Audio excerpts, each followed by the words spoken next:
Last night, on the order of the President of the United States, the military conducted an apprehension mission in Caracas, Venezuela, to bring to justice two indicted persons, Nicolas and Cecilia Maduro. What does it mean for the world when a superpower can physically arrest the sitting president of another country and call it law enforcement rather than war? Is Donald Trump's move against Venezuela an impulsive act of bravado or the revival of a 200-year-old imperial doctrine that never really died? And it was an assault like people have not seen since World War II. It was a force against a heavily fortified military fortress in the heart of Caracas to bring outlaw dictator Nicolas Maduro to justice. And was Nicolas Maduro removed because of drugs and crime, or because Venezuela dared to challenge America's control over its own backyard? You will get to all the answers in this video.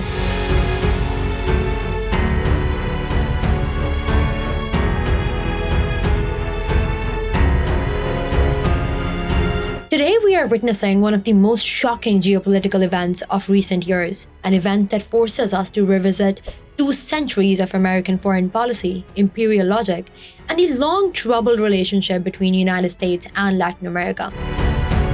For weeks, global attention was fixed on Iran, on fears of a wider war in West Asia. But almost overnight, the center of gravity shifted. The United States did not merely intervene in Venezuela, it carried out an operation resembling a counter-terror raid and physically captured the sitting president of a sovereign state, Nicolas Maduro, along with his wife, reportedly transferring them to US custody in New York. This was not diplomacy. This was not sanctions. This was not regime pressure. This was raw power. Why did this happen? Why now?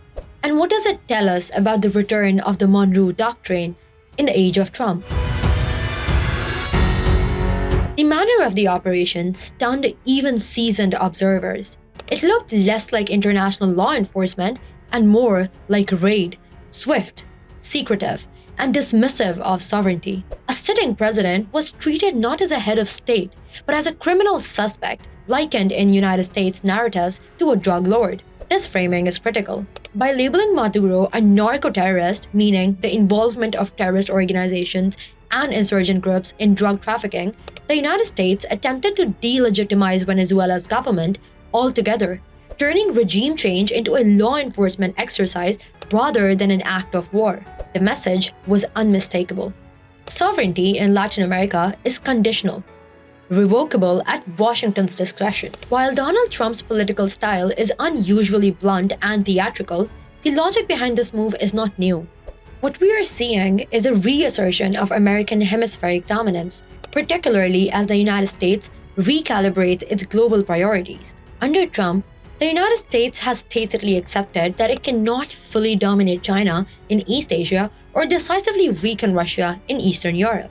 This relative retreat from other theaters comes at a price, and that price is being paid in Latin America. In other words, as America steps back elsewhere, it is doubling down on its backyard. To understand Venezuela, we must understand the Monroe Doctrine announced in 1823. Originally, the doctrine declared that European colonial powers would no longer be allowed to intervene in the Americas. In theory, it sounded anti-imperialist. In practice, it became the ideological foundation for United States imperialism in the Western Hemisphere. By the 20th century, the Monroe Doctrine had evolved into something far more explicit. Latin America would exist as a resource zone, a plantation economy, and a political sphere subordinate to US interests. This was the era of banana republics. Countries whose economies were structured around supplying agricultural goods to the American corporations like United Fruit Company, now known as Chiquita. Whenever a government attempted land reform, labor rights, or economic sovereignty, it was overthrown often with CIA involvement. Venezuela, rich in oil and political symbolism, has always been a central battleground in this system.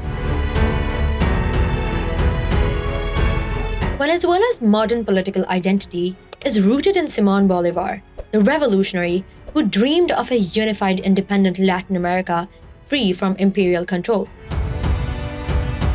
This is why Venezuela officially calls itself the Bolivarian Republic. Its constitution, its political language, and its foreign policy all draw from this legacy. For the United States, Bolivarianism represents a historical threat, not necessarily a military one, but an ideological one.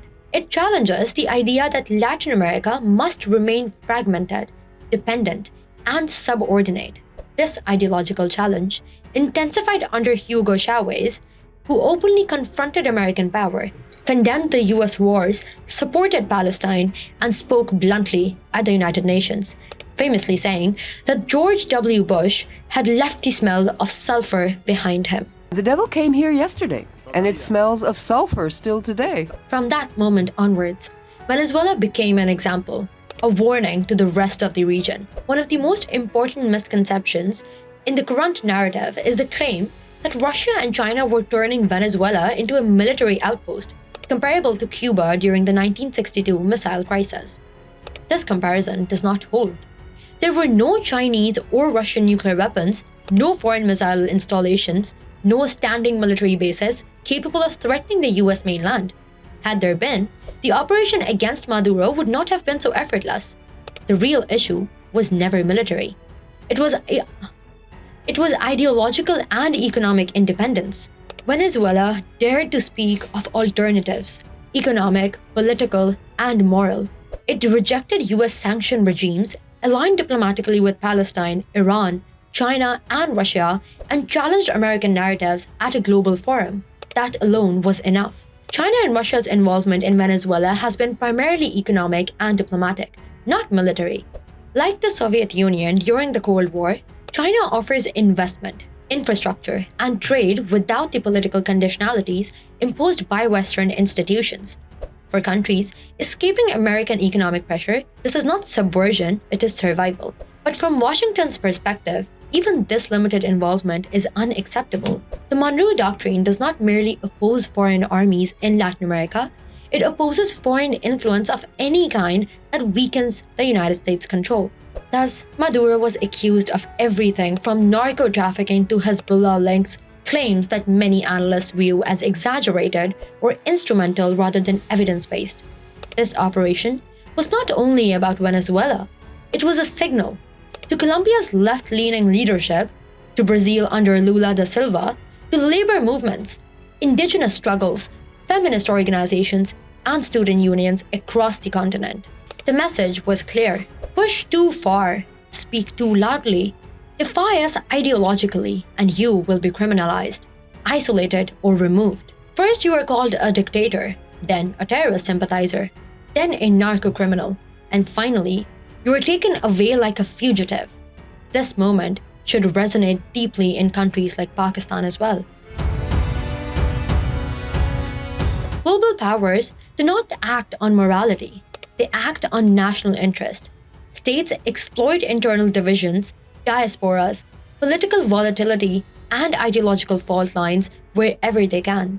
Understanding Venezuela is not about choosing sides.